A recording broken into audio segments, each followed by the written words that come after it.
They're trying to starve our people.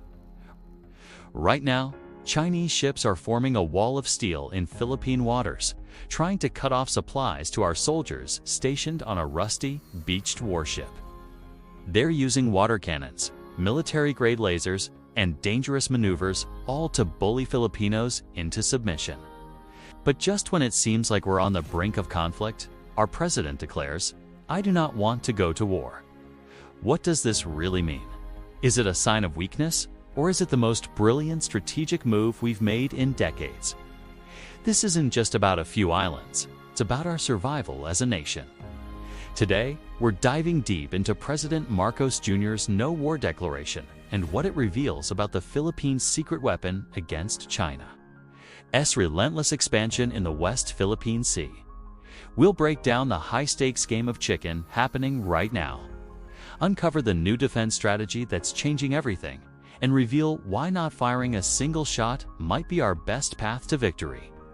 This is a story of courage, strategy, and a nation's unwavering will to defend its home. Let's set the scene. It's October 22nd. A Philippine supply boat is on a routine mission to bring food, water, and essentials to our troops on the BRP Sierra Madre at Ayungin Shoal. This isn't a military operation. It's a humanitarian one. Filipino soldiers are stationed there, on that crumbling but symbolic vessel, as a living testament to our sovereign rights. Suddenly, a Chinese Coast Guard ship, much larger and more powerful, deliberately rams our vessel. It's a blatant act of aggression, captured on video for the whole world to see. Days later, they use powerful water cannons, damaging our ships and injuring our crew. They've even installed a 380-meter floating barrier to block our access completely. This isn't an isolated incident. This has become the new normal. Harassment, intimidation, the creation of so-called pressure zones around our islands. China is trying to make our own sea a no-go zone for Filipinos. It's a classic gray zone tactic. Actions that are aggressive and harmful, but just short of an act of war. They want to wear us down, to make us give up without a fight. They expect us to back down, to be intimidated. So, when President Marcos stood firm and said the Philippines will not seek war, but will also never surrender an inch of its territory, it sent a shockwave. Many people heard no war and thought it meant capitulation. But they missed the second, crucial part. We will not be intimidated into silence, submission, or subordination. This isn't a white flag. It's a declaration of a different kind of fight. It sets the public announcement of a strategy that has been quietly building behind the scenes. The comprehensive archipelagic defense concept. This is where things get really interesting. Imagine this. You're in a boxing match with someone twice your size. You know you can't win by trading punches head-on. You'll get knocked out in the first round. So what do? You use your speed, your agility, you wear them down. You make them chase you. You make them miss. You don't play their game. You make them play yours. That, in a nutshell, is the comprehensive archipelagic defense concept. It's not about matching China's ship for ship or missile for missile. It's about leveraging our unique geography and our greatest strengths. The Philippines is an archipelago of over 7,000 islands. Our territorial waters are vast and complex. For a large blue water navy like China's, this is a nightmare. Their big destroyers and carriers are designed for open ocean warfare. Navigating our tight channels and shallow seas is difficult and makes them vulnerable. Our new strategy is to turn our archipelago into a fortress. Instead of concentrating our forces, we're dispersing them. We're developing a network of smaller, faster, and more agile assets. Think fast, attack craft, shore-based anti-ship missiles, drones, and robust surveillance systems spread across our islands. This creates a denial strategy. The goal isn't to defeat the Chinese Navy in a massive battle. The goal is to make it so costly, so risky, and so difficult for them to operate within our waters that they simply can't achieve their objectives. It's the porcupine strategy. We might be small, but if you try to swallow us, you'll regret it. This is a huge shift from our past reliance on a few large, aging naval ships. We're moving towards a modern, asymmetrical defense posture. So, how does this new defense concept connect to the no-war vow? It's the military muscle behind the diplomatic message. When Marcos says we won't seek war, he's telling China and the world that we are not the aggressor. We will not fire the first shot. This gives us the moral high ground. It paints China as the bully and us as the victim of their coercion. This is absolutely critical for our second and arguably most important line of defense, our alliances. The no-war stance is a strategic masterpiece of communication. It activates our treaty allies, like the United States, without provoking an outright conflict.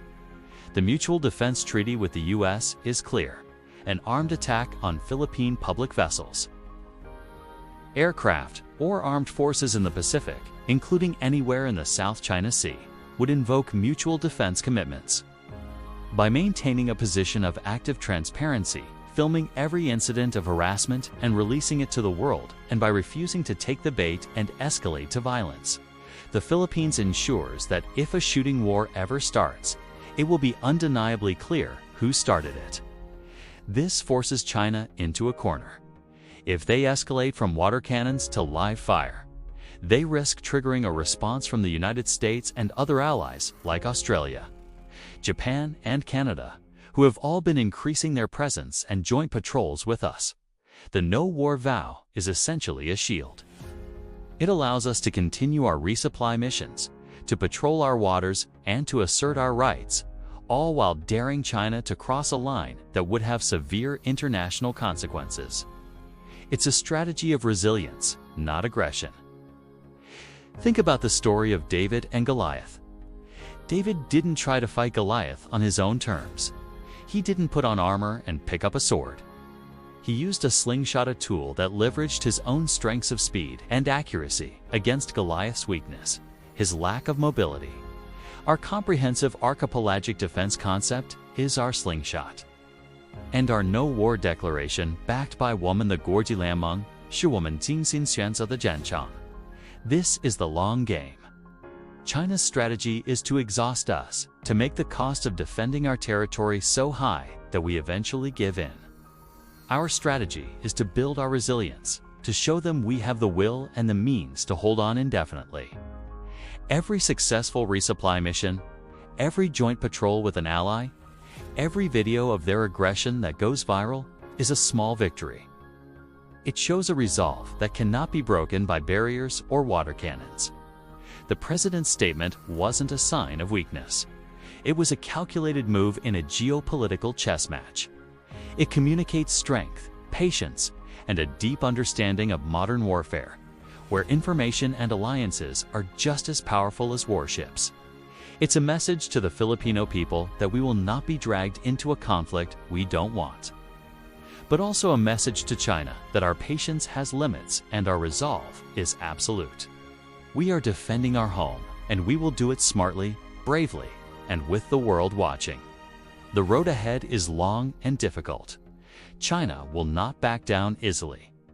They will continue to test our limits. But the strategy is in place. The comprehensive archipelagic defense concept is our blueprint for long-term maritime resilience. Our alliances are stronger than ever. And our no-war stance gives us the strategic and moral high ground. This is how a smaller nation can stand up to a giant. Not with bravado, but with brilliance. Not with aggression, but with unwavering resolve. What we're seeing is the birth of a new, more confident, and strategically savvy Philippines on the world stage. We are no longer just a passive observer in our own waters.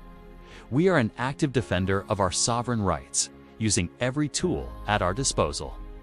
This is a defining moment for our nation. If this analysis gave you a new perspective on the situation in the West Philippine Sea, please do me a favor and hit that like button and subscribe to the channel. What do you think of this strategy? Let's talk about it. Thank you for watching, and stay safe.